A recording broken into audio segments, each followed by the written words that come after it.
The Saints racked up practice for the week, and the injury report that came out was a little bit surprising. Some of the guys that are questionable and also out were a little bit surprising for us. We're going to get to all of that, and also to the matchups as the Saints get ready to take on the Patriots in Week 5. Both offenses struggling to find an identity. The Saints are averaging around 15 points a game. The Patriots averaging around 13 points a game. So we'll see if they can both get this. If they could, Saints, number one, defense needs to get turned around after last week, and the offense as well. Yeah, we got a lot to break down this week, so bring you into this game. We'll see who wins this race to 20 points. Maybe somebody will get there. Maybe somebody won't. I guess that's the big intrigue this week. No intrigue, though. We are coming to you from the LCMC Toro Hospital Studio, so if you have any medical needs, make sure you check out their network. They will get you ready if you need to get right. And start off every day with our presenting sponsor, PJ's Coffee. They got the best coffee in all of America. So go check them out at their many locations throughout the region. And if you need a new car, check out my guy, Matt Bowers. Best car dealer that you'll find. They'll get you in and out with the best prices. So if you need a new car, go check them out today. All right, let's get into these odds. The NewOrleans.Football show is proudly presented by PJ's Coffee. PJ's Coffee has some of the best drinks that you can find. They have locations all over the city. They have pastries and everything else you need to get your day started. So go check them out. Are you looking for the perfect engagement ring? Look no further than Friend & Company Fine Jewelers' new engagement salon. This new area houses a wide selection of engagement rings to choose from in all cuts, sizes, and colors. Their experienced staff offer 5-star customer care to help you find the perfect ring to express your love. Visit their new engagement salon today. Friend & Company Fine Jewelers, the perfect ring for the perfect moment and also for the perfect person. 7713 Maple Street between Adams and Burdette Street. 504-866-5433. Friend & Company Fine Jewelers. Check them out at friendandcompany.com. For fast relief coffee. Mike Hoss here. When the AC goes out and it's hot outside, every second counts. For over 40 years, Keefe's AC Heating and Electrical has helped thousands of families stay cool in the sizzling hot months. Keefe's Get You Cool in 3 hours or less guarantee is what our customers love the most on the North or South Shore. Call Keefe's. We'll get you cool in 3 hours or less guaranteed. Keefe's Air Conditioning and Heating. And now electrical. For fast relief coffee. Moe's Barbecue is located in Metairie. They have your game day needs taken care of. Whether you're tailgating or watching the Black and Gold or LSU at home with friends, Moe's has you covered. Order pulled pork, wings, ribs, sides, and more. Come in with the family for lunch and dinner as our kids' meals will please even the pickiest of eaters. Tailgating, parties at home, lunch and dinner, Moe's Barbecue will handle it all. Moe's Original Barbecue, 1101 North Causeway Boulevard between 48th and 49th Street in Metairie. Call 504-407-5333 for your catering order today.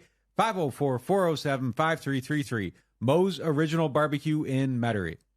Hardhide Ponchatoula Strawberry Whiskey is an 86 proof blend of aged wheat bourbon, American light whiskey, and fresh Ponchatoula strawberries. Blended in New Orleans, it is not for the thin-skinned.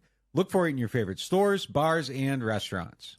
NewOrleans.Football is proud to be sponsored by Firehouse Subs. Make sure you check out their location on Veterans Boulevard. All right, let's get into the show.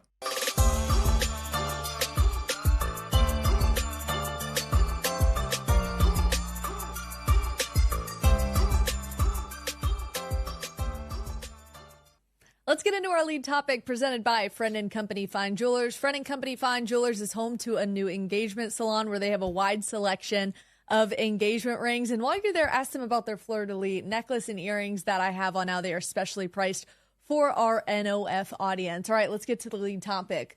Will this Saints offense score an offensive touchdown for the first time in 7 quarters? I'll take the under. No, terrible. Don't do that. The chat's about to go absolutely crazy. Don't say that. Maybe. I don't know. Yeah, I think they'll score a touchdown. They'll get one. They'll get one this week. They'll get back in the end zone. I don't know how. Probably won't be from the red zone. Probably need a bomb. I don't know. I mean, they might find a way to do it. But in all seriousness, maybe. I love this matchup for the Saints to get right because the Patriots feel like the Saints, but worse in every capacity. Like their offense is doing worse. The stress on the team and the pressure on the team is worse.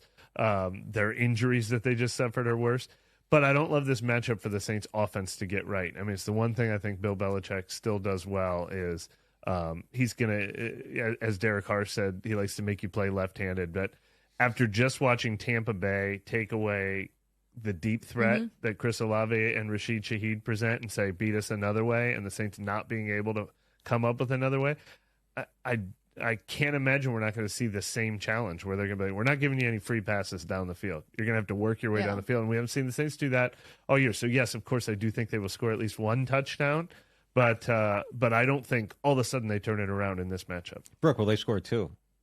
Yeah, I think so. Look, this is a Patriots team that struggled itself. And look, it's, to me, based on the conversations we heard in the locker room, based on the interviews with some of the leaders, like, it's hit a boiling point in the locker room. You can feel the tension. We were talking about it after practice, that you can just feel this tension building in the locker room, that everybody's frustrated. They know what they have to get corrected. Now, can they fix it in the moment, presented by New Orleans Hamburger and Seafood Company?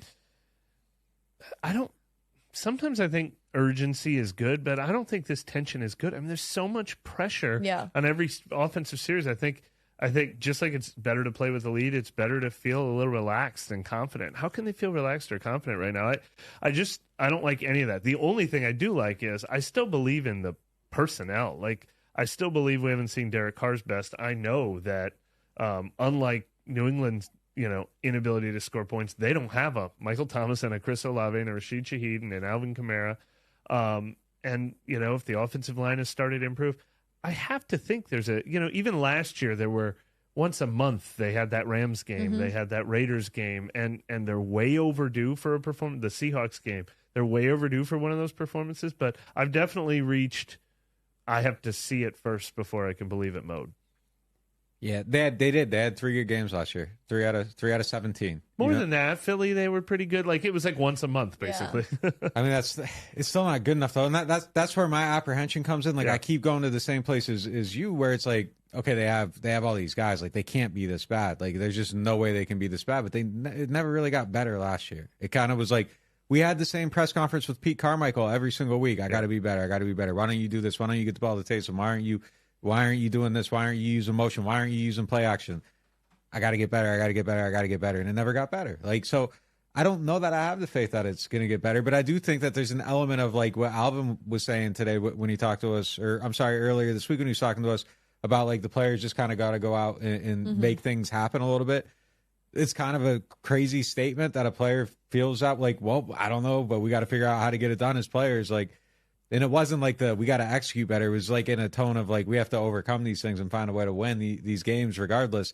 That's a tough way to live, but I do think they have the talent to do it, but it's just things could be a lot easier. Like, you could support the talent with better play calling and all that stuff, and I just don't know that it's going to get there. But I do agree that I think every now and then there's going to be a game, and it would just be the perfect timing for them to have this game, and it's good, and then it calms everybody down, and then it goes right back to what it was. Like, I don't have the belief that it's going to be a consistent, like, upward trend and that they can sustain it. I think it is probably going to be that, like, where there's these little blips every now and then where they get out of their own way, things get a little bit better, and then it's right back to being worse. You mentioned it off the top of the show, it's kind of the race to who can get to 20 points first, given both teams have really struggled to get things going offensively. So who wins that race? I think it is the Saints, because they do have better players, and the Patriots don't have any good players. Like, they have. I mean, they benched their quarterback. Yeah, the Saints haven't gotten to that point. Last week he looked terrible. I think everybody up there expects Mac to start this week, so I think Mac's going to be the starter. But yeah, I mean, look, they just don't have like, Devontae Parker hasn't been good up there. Their quarterback situation's been terrible. Mac Jones really has never been supported up there. Well, they don't. To me, they don't have a Michael Thomas, Chris Olave, Rashid Shaheed.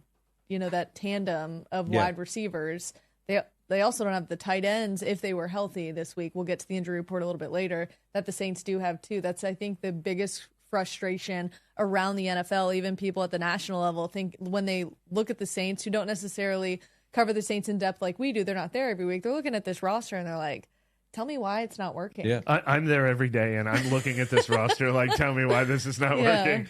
It's the biggest mystery, because the difference between this year and last year is, and especially the year before that when they had no receivers, is Michael Thomas missed. Now we have healthy Michael Thomas as part of the equation. Now Rashid Shaheed has been part of the equation since week 1. Now they have more running backs, and we've already seen them be like, they're going to use Alvin Kamara in different ways since they have other running backs. The offensive line has been generally healthy, and that hasn't been the answer. All right, let's get to the final injury report for the week. There are 3 guys out for the New Orleans Saints: Juwan Johnson, Lonnie Johnson, and Landon Young. Questionable is Andres Pete, Derek Carr, Paulson Adebo, and James Hurst. And we talked a little bit about this on The Dot, presented by Matt Bauer's Auto Group. But Andres Pete and James Hurst both being questionable heading into this game is not ideal. It's definitely not ideal because, I mean, it means that both of them could potentially not play. I do think Andrews is on the right path, though. He came back, he practiced it. If he doesn't have symptoms, I believe he'll be okay to go for Sunday. Actually, if this is how it plays out, if Andrews Pete's healthy, and I'm going to regret saying this. I'm going to say it. I'm going to say You're it's pre-regretting it right Say now. it. Yeah, You can see the pre-regret on your face. I honestly, and look, he's going to end up giving some stuff up. But if James Hurst played, James Hurst would too. James Hurst gave up 4 pressures last week. He's been the weak point of the offensive line. I actually think them being forced to play Andrews Pete is a better outcome. I think he's been a better offensive lineman than James Hurst this year. Yes, Andrews Pete practiced today and just needs one more step to clear the concussion protocol. But I feel like it's almost become almost like an unwritten rule that guys don't come back after concussions in 1 week. He might be the first all season in the NFL to do it if he comes back in 1 week. I don't know if there's levels of concussion, but that to me is in jeopardy. And James Hurst, did we see him in the locker room afterward? Nobody today. knew he Not was going to be today. on the injury report yet. So that signals he might have left practice early because he was end practice. And then Landon Young got hurt during practice yesterday, and he's another backup offensive lineman. Like this could get really dicey really fast. If It those seems guys, like Pete's on a. It seems like they're going to try to get him out there. Yeah. I mean, otherwise he doesn't practice today. If that's the case, it seems like they're going to try to get him out there. We'll see though. And they need him. Just because they're questionable doesn't mean they're out. Like we believe Paulson Adebo, he will be back and starting this Derek game. Carr's listed Derek as Carr, questionable. right? Derek Carr is listed as questionable too. So we could potentially see and Andres Pete being questionable might have to do with the fact that he just hasn't He hasn't cleared he yet. just hasn't cleared concussion protocol because he has to have the one practice and then grade out of it. So we'll see what happens there. Regardless, could be a big issue as we saw Max Garcia really struggled when he was thrown into the game. All right, let's get to our key matchups. It's Friday. This is what we have done on our Friday shows as we pick apart some of the best parts of the Saints and their opponents, which was tough to put together this week. Look, not going to lie to you. we started just talking about it. If this had happened 1 week earlier, I think the first 2 names I would have suggested is who's going up against Matthew Judon and going up against their rookie corner, Christian Gonzalez, and then both of them both out. are out with injuries. So an opportunity for the Saints, but that also was an opportunity they didn't take advantage of in Green Bay when their entire like 5 of their 6 best players were out of that game. Yeah, their best running back was out. But so because of that, we start with this first key matchup, Dennis Allen versus Bill O'Brien, and then Bill Belichick versus Pete Carmichael. You have a defensive mastermind on both sidelines and 2 offensive coordinators who are just outright struggling. So what can the Saints do to get right on offense while also staying strong on defense? I find it kind of fascinating, just globally, big picture, where both these franchises exist right now. Like they're almost like the Spider-Man meme. Like they both lost their superstar quarterback. They both are struggling now to find an identity. They have their offensive coordinators that were like around during the heyday a little bit. Patriots was more Josh McDaniels than Bill O'Brien, but Bill O'Brien was a coach of some really, really good teams there, 10-11.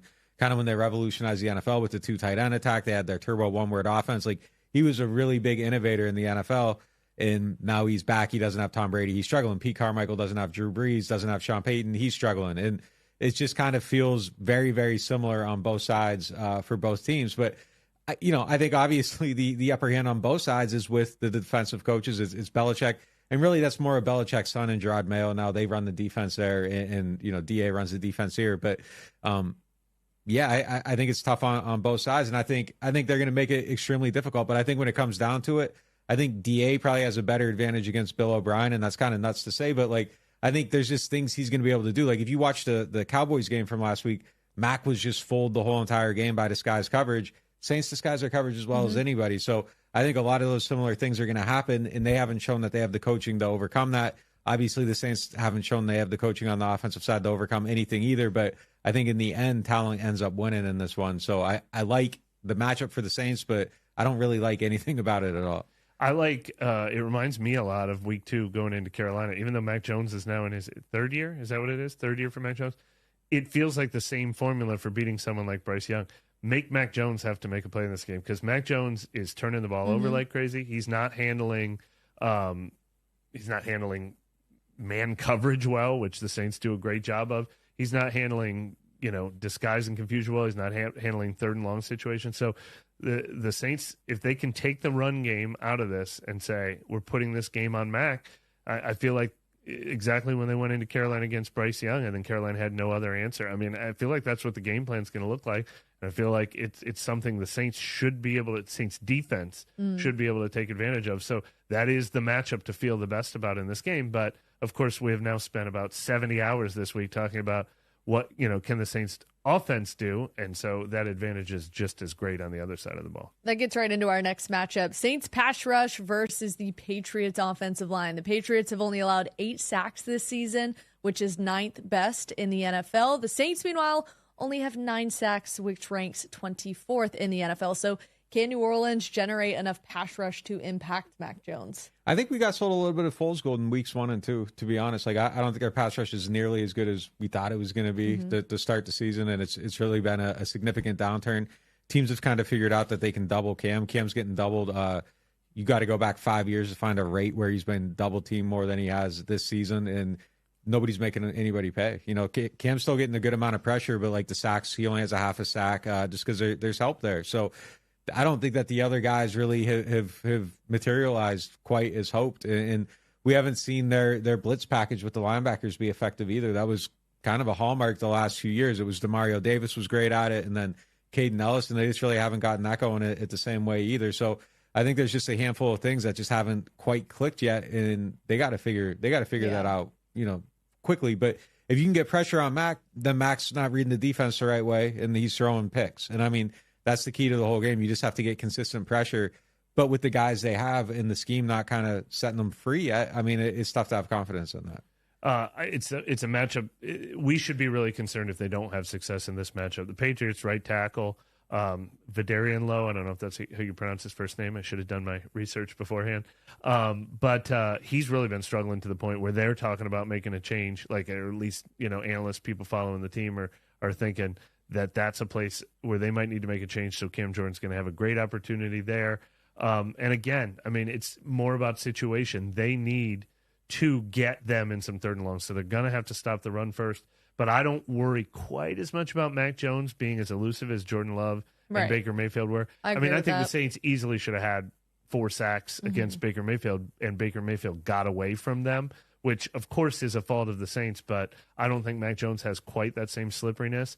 So this is an advantage or a matchup where I think we should see another 4-sack game for the Saints, or at least putting a lot of pressure on him to make some bad throws like we saw from Bryce Love. If we don't see that, we should really be worried about this unit. You mentioned just the frustrations, the missed tackles, not being able to get the quarterback down. We had a chance to talk with Pete Werner for a little bit in the locker room yesterday, and I mean, the frustration from him, because it's uncharacteristic for a guy like Pete Werner to lead the category in missed tackles. He did after this game, as well as Jonathan Abram, who was kind of thrown into a situation with we expected Lonnie Johnson to get more of the reps, but Jonathan Abram did. And this defense, it seemed like the intensity level raised this week. Not that it isn't each week, but the fact that they allowed Baker Mayfield to move around as well as he did. And even talking with some of the coaching staff, the fact that when Baker made that second decision, it was almost like the Saints couldn't intercept that second decision he would make, and then he'd go and spin off, or he'd be able to dump the ball off. That's some of the things the Saints defense wants to get corrected this week,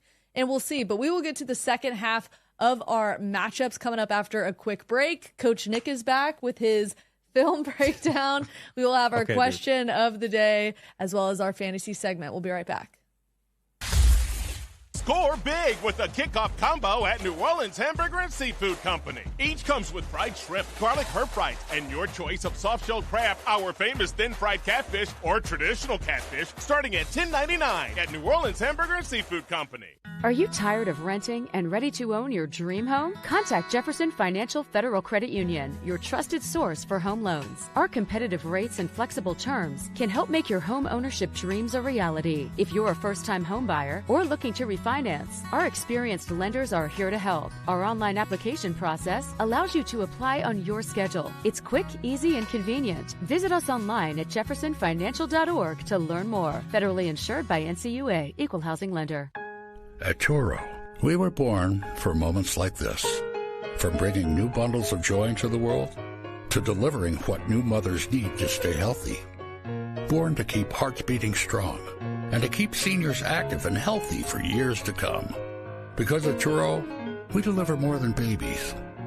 From heart care to cancer care, and newborns to seniors.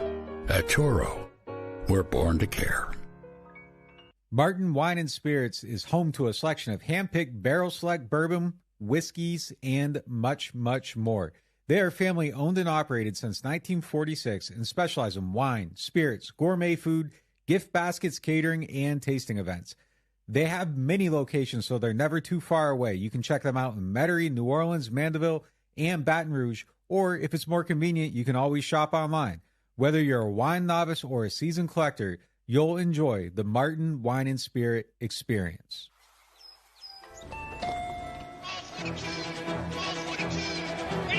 I'll take a New Orleans Saints scratch up.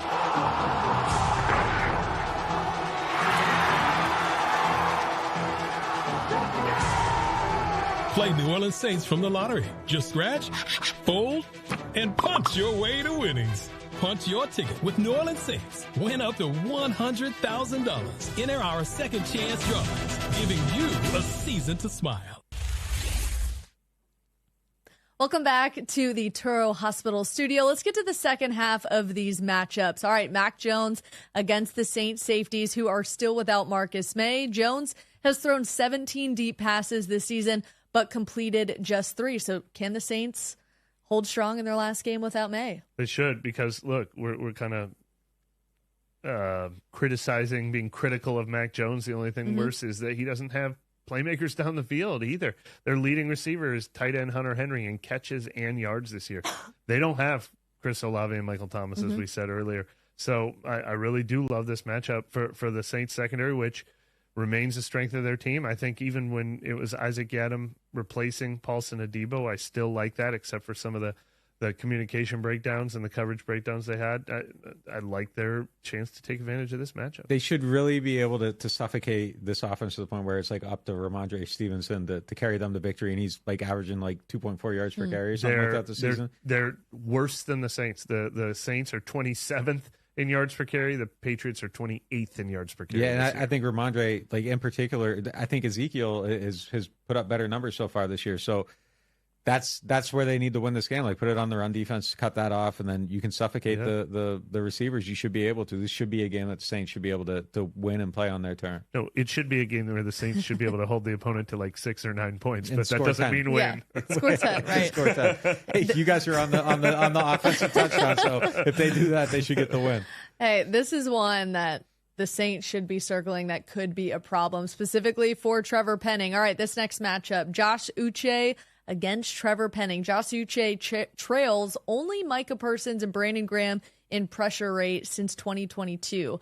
Quarterback pressure percentage leaders includes Parsons and Graham, and then Uche at 18.5%. Can Trevor Penning manage Uche throughout this game? Well, we're going to see, because, I mean, there's some speed involved here, and that's kind of been the thing that's given him a little bit of trouble over the course of the season so far. And the Patriots use him almost at a perfect 50-50 split on sides, but, you know, Belichick is very matchup-based. He changes his game plan every single week. They're never the same team. And I can't imagine he's looking at this game and not thinking, like, we're going to try him over here. I would be surprised if we don't see that early enough, and I don't think he's going to be affixed to one side, but I do think that they're going to try to find out, you know, how much is leaking there, and I think that's a good way to try to do it. I thought that was a really remarkable stat that you shared, because Uche was admittedly not on my radar like that. And I mean, if you're in a category of 3 and one of the other 2 people is Micah Parsons, that's pretty impressive. Yeah. Now, what's interesting about Uche in this matchup is He had 11.5 sacks last year, but he only played less than 40% of their snaps last year. And he's really only playing about 40% of their snaps this year. He is a situational pass rusher. He's like never in on rundowns, and then he comes in on passing downs. But then they lose Matthew Judon, and his role is probably going to have to change. They're going to probably have to use him more on rundowns. They're probably going to have to increase his rate. And so he's got something to prove. But absolutely, this is a matchup where I think he's going to be the first guy they look to replace some of those Judon snaps because the matchup is so enticing against Trevor Penning, who struggled with speed. And then another guy that might be part of that mix is Keon White, who's a rookie second-round pick. But immediately I was thinking Keon White, we had talked about, I think he made his way into a couple of our mock drafts because he's a Saints type of dimension, like one of the bigger. And so he'd be more of a 3-4 end kind of guy for them. But I think Keon White could end up being another. They're going to need someone to step up, though. Yeah. And look, if they can handle Uche, Derek Carr should be able to attack this Patriots secondary that is pretty banged up. They're without Christian Gonzalez. Jonathan Jones is banged up with an ankle injury. J.C. Jackson is back. We talked about him a little bit this week, but he's been kind of struggling in the last few seasons. He's not necessarily the same guy that you covered back when he was in New England the first time. So can Carr take advantage of these disadvantages for the Patriots secondary? He should be able to. You know, if you are a top 12, top 15 NFL quarterback and the other team's top cornerbacks out of the game, and then their number 2 cornerback has an ankle injury, and now the guy they're relying on has been terrible in Los Angeles for 2 years, and he just got brought back this week to play, and it's a whole new system. You know, he's back in the same system, but it's a new situation, you know, revamped. Like, this should be the advantages that you should be licking your chops. You should be able to go out there and dice them up. So if he doesn't take advantage of it, I'm concerned. Yeah, this is one of those situations. We've been talking how Bill Belichick is able to adjust week to week. Why hasn't this offense just been able to do the same? I'm sure one of Bill Belichick's adjustments is going to be getting safety help for these corners too, these unproven corners. And like I said, I mean, I know Mike and Alvin should have. Well, that's what I was going to say. I know Bill Belichick doesn't want to be predictable, but after you just watch Tampa Bay, they were in like 2 deep coverage for about 80% of that game. How you don't do the same thing. And the Saints better. Kind of like we talked about week 1, the creative usage of Chris Olave. He was in the slot on like 3 of his catches. He was in the backfield on 2 of his catches. Quick outs to Chris Olave. We better see a lot of those. We better see slants to Mike. We better see the middle of the field. We better see Alvin, you know, in more advantageous situations than those plays that went nowhere. Let's go ahead and see the run game too. If they're going to be sitting back in 2 safety coverage, the Saints should prove that they have a counterpunch to a team that is trying to take away the deep threat. This is like probably way too simplistic, but in a game like this where you're going against a team with lackluster corners and you got injuries and you got questions all across the board, it seems like you should be able to run Olave and Shaheed down the field the whole game. And if you don't have 2 safeties down there, now you got one-on-one coverage on one of them. Now if you have 2 safeties up there, you got Mike and Alvin underneath, and you should be able to have one-on-one matchups underneath there, and you should just be able to have something open the whole entire game with a superstar player. Yeah. Like, one of the reasons you that should be able didn't to do work, that every week. One of the reasons that didn't work, and look, this was something we man. really identified in the matchups last week. They just faced a team that has maybe the best linebacker duo in the league in Levante David and Devin White, and one of the better safeties in the league in Antoine Winfield Jr. And even though I think the Patriots defense is pretty good, they don't have that kind of talent that's going to prevent them from working the middle of the field, either. You know, Antoine Field blew up a lot of stuff last week. Antoine Winfield had a great game against the Saints. My gosh, he was giving everybody headaches. But you better tell them they need someone else to play like Antoine Winfield in this game if that's how it's going to go. It reminds me just throughout the flow of the game, even Dennis Allen mentioned it after, stop getting pushed to the ground. Stop getting pushed around. A lot of these, I know Rashid Shaheed and Chris Olave aren't the biggest guys, but they're in the weight room. They play on an NFL team. They are NFL caliber wide receivers. Stop getting pushed to the ground right when the play gets started. And maybe that was something the Bucs identified before playing the Saints, that, hey, look, maybe we can get in their head a little bit, knock them around, like get away with some things. But the amount of times I saw some of the guys just on the ground and like with their hands up, like Rashid at one point got knocked to the ground, had his hands up, no penalty.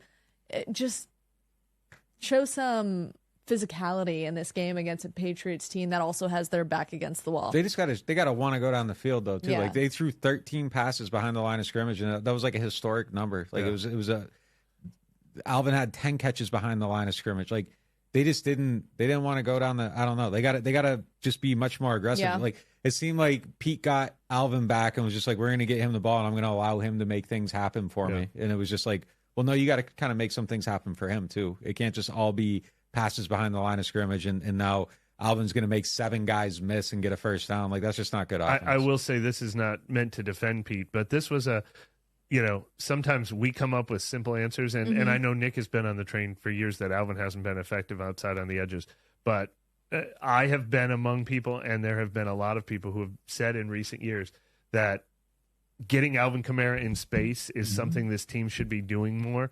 And when the Saints clearly made it their plan to do that on like half of their plays last week, it didn't work. So sometimes when we just scream out, it's easy, just get Alvin in space and throw him the ball in space and magic will happen. Well, I mean, that doesn't always work. I have a strong counter argument for what you just said, though. Yeah, because like if you're getting the ball to space and Jimmy Graham's the anchor point, that's not a good play. You have to run good plays. It isn't just get him the ball in space. It's like get him the ball in space behind somebody that can actually block. And Olave getting blocked backwards into him every 5 single yards. Every single one of these plays, you're getting the ball to Alvin and he's meeting a defender at the catch point. Like, so you have to call a good play. It's not just like get him the ball in space, get him the ball in space effectively. Like, So Pete was getting the ball in space. The whole thing is a counter argument to the people who would be like, this is really easy. All you have to do is throw the ball to Alvin over there and it'll work. Like that's proof that doesn't automatically work. You do have to be more you got to call a good play. Exactly. Speaking of plays, let's get to our money play presented by Jefferson Financial Federal Credit Union. All right, Coach Nick, what you got? Let's move to the next topic. I can't find my card. Can't find the card. I can't find my missing card. All missing right, card. Actually, I think this happened to the Saints during the game. Yeah, when I'm missing my card. They dropped their sheet. Let's move by. Let's move by for a second. This is the Pete Carmichael excuse. Yeah, it is. All right, I lost my play sheet. We're gonna go to our Martin Wine the fantasy segment is next. Let's go ahead and get to our fantasy segment presented by the Louisiana Lottery. All right, Alvin Kamara over under 70 rushing yards Sunday in New England. I'm going to take the under because 70 is a big number for Alvin. Even I think it's in your chair right there. 70 is a big number for Alvin. Even in Alvin's heyday when he was running the ball really well. And again, we saw from the game plan last week that they don't just want to run Alvin, even though I think that worked for them really well in the third quarter.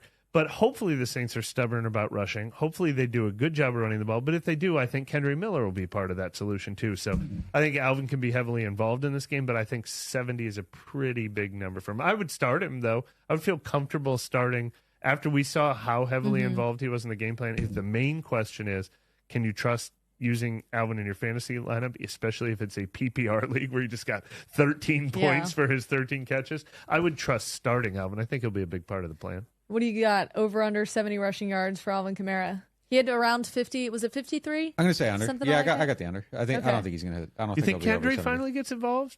I don't know, man. That's been like one of the biggest mysteries of the season because he had a really good offseason, and then last week they didn't want to use him at all. It was like overdosing on Alvin a little bit. So yeah, I don't know. What do you got?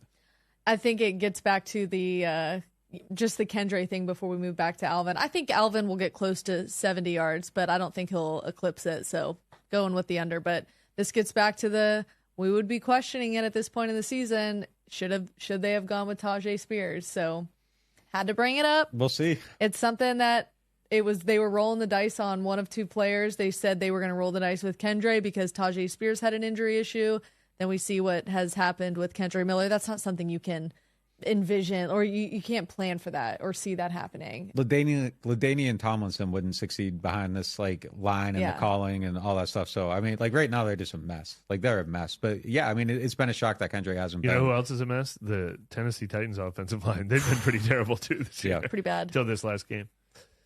Are we ready? Yeah, I'm ready. I got it. I got it now. Back to the money play presented by Jefferson Financial Federal Credit Union. Yeah, so this was the touchdown that the Bucs had last week where the Saints just kind of blew a coverage. And we've been trying to figure it out. And there's a couple possibilities of things that happened on this play, but, kind of looking it over, talking to people, this is kind of what we came to believe happened on this play. And what happened, they end up blowing a coverage on this tight end, and this guy ends up being just wide open in the middle of the field. And one of the things that kind of really broke the defense throughout this game was the use of motion. Go figure.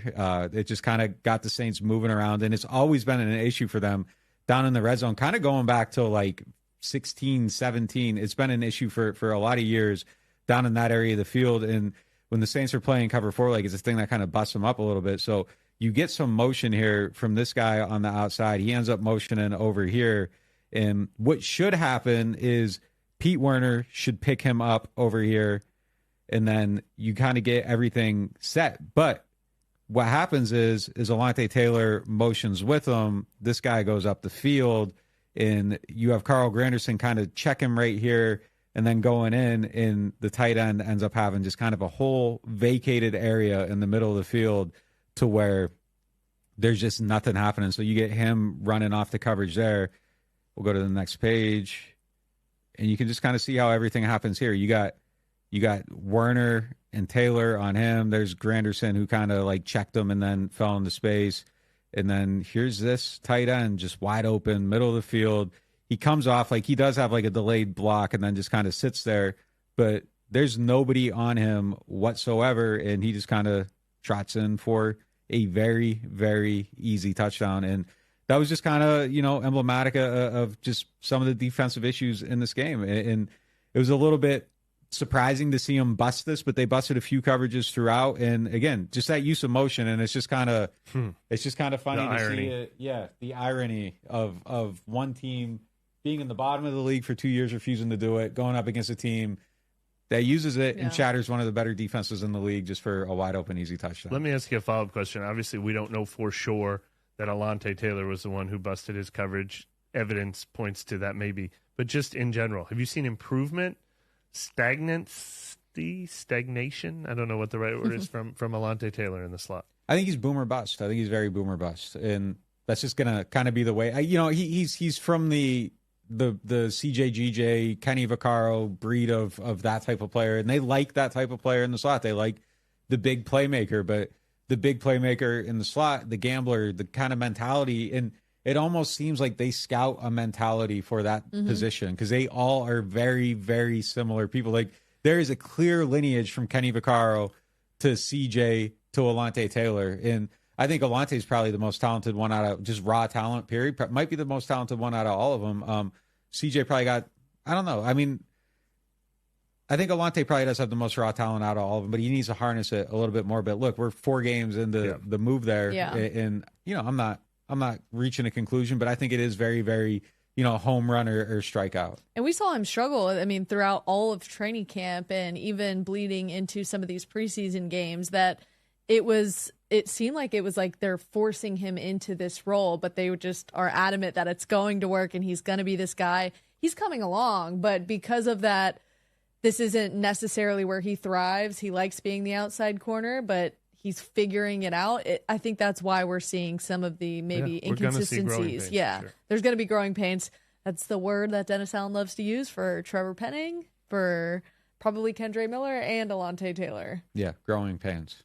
Growing pains with this offense, which it shouldn't be. Yeah. Speaking of the offense, let's get to that with our Martin Wine and Spirits question of the day. Martin Wine and Spirits is home to a wide selection of hand-picked barrel select bourbon, whiskeys, and more. Zach Wallace has our question of the day. How easy is it to implement changes to the playbook / calling in 1 week? Should we expect immediate drastic changes or incremental steps toward a more modern offense over several weeks, assuming they will actually try to do that? Yeah. Well, according to Pete Carmichael, all the stuff they need to do is already in the playbook, and he's just not calling it. So it doesn't seem like they need to create a whole new system if he's telling the truth about just, having all the motions and having all the play action plays. And it's kind of insane to just, like, we're talking about motion like it's a new thing. Yeah. And it's just like, no, it's not. Like the average NFL fan has a really good understanding of it at this point. Yeah, no, it's motion's it should be a very common thing, but like the Saints just don't want to use it. So these things are allegedly in the playbook. Just kind of call them and get them out there. So they should be able to do it overnight. He should be able to say, here's this motion, that motion. Let's put it on this. Let's put it on that, and be able to do all that. But they don't. So it's really, can Pete call it? If Pete can call it, they should be able to do it. Yeah, it's interesting. One of the hallmarks of what made Sean Payton's offense work, and Pete Carmichael was a big part of it, is running the same familiar plays and concepts that you're great at and dressing it up differently. So you motion guys, or you put out a different personnel unit, but then run the same concept and figure out, when you're throwing a defense off by doing that. So in theory, you should be able to do that. I don't know exactly what has stopped them from doing it. And again, we talked about this the other day. Nick made a really good point of this. I think they've done a good job of scripting their first 15 plays. It seems like the biggest hurdle for this, and not only scripting their first 15 plays successfully, but showing versatility and creativity in those first 15 plays. I think the biggest problem for Pete Carmichael as a play caller, and all of the offensive coaches who are in his headset giving him feedback based on what they're seeing, is they're not doing nearly as good of a job of staying versatile and creative as the game goes on. The thing with the motion is like, if you do this, I did a study last year on it because I was writing about this last year, it being an issue. And if you go back and you look at the numbers and you go through and you compile them, the problem is they're using motion at the same rate they were like over a decade ago. And it's never changed.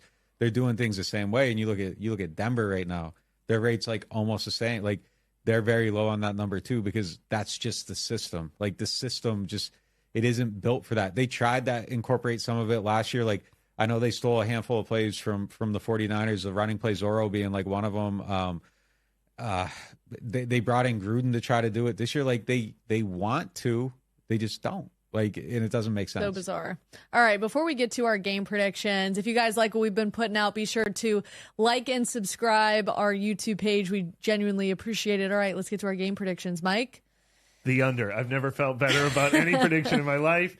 I've been hemming and hawing and both sidesing these last couple games. No, that's not true. I picked them to beat Tampa Bay pretty confidently, but I was hemming and hawing about Green Bay. I'm hemming and hawing a little bit about this one, but I feel very good about the under. I don't bet myself. I'm not telling somebody to go out and bet their money, but I heard the under was like over-under is at like 40 points. There is no way both of these teams get over 20. I mean, even last week when Tampa Bay beat the Saints 26-9, that's only 35 points. How could this total get anywhere near 40? I kind of like the Saints' chances. I think I'm going to pick the Saints to win because I think this is a team that's struggling even worse than them right now, and I actually think this is a bad week to be at home. I feel like the crowd will turn on New England if the Saints' defense can set the right tone, and I like the Saints' defense in this matchup. It's the unit of the four that I have the most confidence in. Go ahead.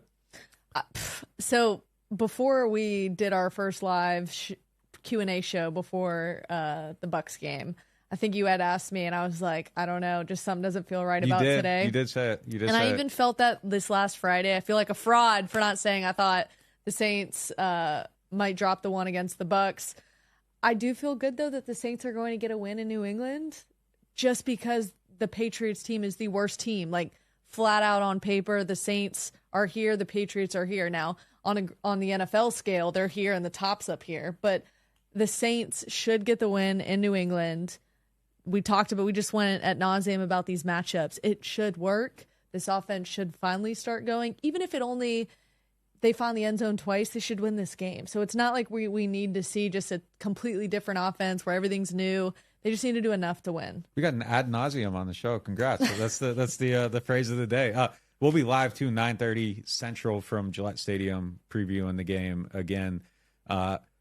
I'm just going to go for it. I'm taking the over and the Saints. Like, I think it's going to be over. I actually do. I actually think it's going to be over. Like, I feel like they're going to come out and kind of have like FU energy. And if they don't, they're frauds. Like, so whatever. Like, either they're going to hit it and I'm going to be right, or they don't and they're just belittling their own efforts. So I'm fine with saying it. But if you don't, man, you got to come out and you got to blow it apart this week. And you have every opportunity in the world. You should dominate this Patriots offense.